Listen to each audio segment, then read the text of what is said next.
కార్తీక పురాణము 11వ అధ్యాయము. మందరుడు పురాణ మహిమ. ఓ జనక మహారాజా, ఈ కార్తీక మాస వ్రతం యొక్క మహత్యమును గురించి అనేక ఉదాహరణలు చెప్పియుంటిని. ఇంకనూ దీనిని గురించి ఎంత చెప్పినను తనివి తీరదు. ఈ మాసమునందు విష్ణువును అవిస పూలతో పూజించిన ఎడల చాంద్రాయణ వ్రతము చేసినంత ఫలము కలుగును. విష్ణువు అర్చనాంతరం పురాణ పఠనం చేసినా, చేయించినా, వినినా, వినిపించినా అటువంటి వారు తప్పనిసరిగా వైకుంఠాన్ని పొందుతారు. దీనిని గురించి మరొక ఇతిహాసము చెప్పెదను, శ్రద్ధగా ఆలకింపుము అని వశిష్ఠుల వారు ఈ విధంగా చెప్పసాగిరి. పూర్వము కళింగ దేశమున మందరుడన విప్రుడు కలడు. అతడు ఇతరుల ఇండ్లలో వంటలు చేయుచు, అక్కడనే భుజించుచు, మద్య మాంసాది పానీయములు సేవించుచు, తక్కువ జాతి వారి సాంగత్యం వలన స్నాన జప దీపారాధనాదికములను ఆచారములను పాటింపక దురాచారుడై మెరుగుచుండెను.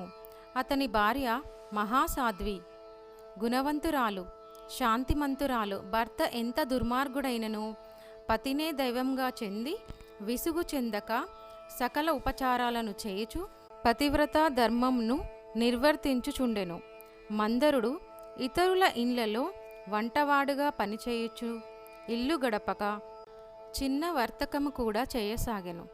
ఆఖరికి దాని వలన కూడా పొట్ట గడవకపోవటచే దొంగతనములు చేయుచు దారి కాచి బాటసార్లను బాధించి వారి వద్ద ఉన్న ధనము వస్తువులు అపహరించి జీవించుచుండెను.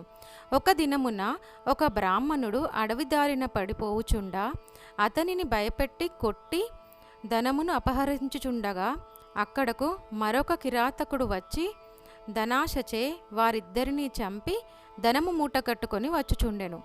సమీపంనందున్న ఒక గుహ నుండి వ్యాఘ్రమొకటి గాండ్రించుచూ వచ్చి కిరాతకునిపై పడెను. కిరాతకుడు దానిని కూడా చంపెను.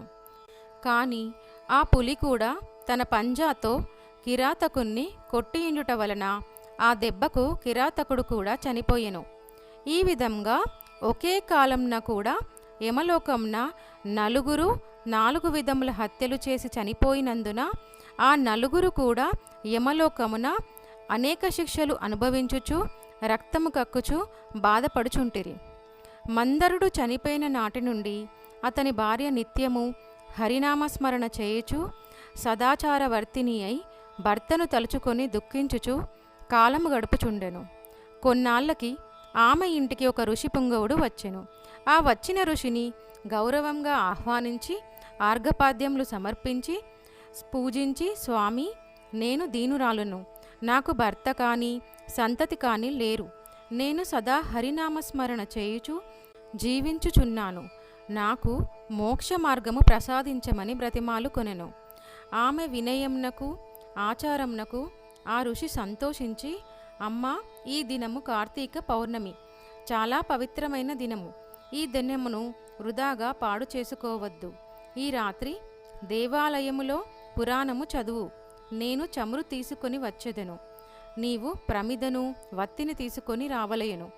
దేవాలయంలో ఈ వత్తిని తెచ్చిన ఫలమును నీవందుకొనుము అని చెప్పాడు.